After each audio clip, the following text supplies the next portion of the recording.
यार जिंदगी में पहली बार ऐसा हो गया कि किसी भोजपुरी फिल्म को देश के प्रधानमंत्री ने प्रमोशन किया भाई साहब। इस तो धमाल पक्का है। इंटरनेशनल न्यूज देखिएगा, हर हर गंगे का प्रमोशन हो गया।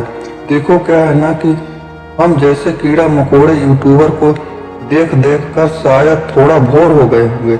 इसीलिए मैंने सोचा कि क्यों ना आज उन यूट्यूबरों को बात किया जाए जो मेहनत करते हैं कि आप ही दायित्व की छोटे यूट्यूबरों को सपोर्ट किया गया। तो बात कर लेते हैं कि नरेंद्र मोदी हमारे भारत के प्रधानमंत्री हैं और पूरी दुनिया में सबसे ज्यादा गिनती है इंसानों में से एक है। हर हर गंगे की प्रमोशन चल रहा है कि नरेंद्र मोदी की खबर सही है कि गलत। हमारा कहना है कि वीडियो बना बना कर जनता को चूतिया इंसान बनाने का काम किया जा रहा है। भोजपुरी इंडस्ट्री को नाश होने वाली है। मोदी जी ने प्रमोशन नहीं किया है, उनकी आवाज में बोल बोल कर खबर देते हैं, सोशल मीडिया पर फैलाया जा रहा है।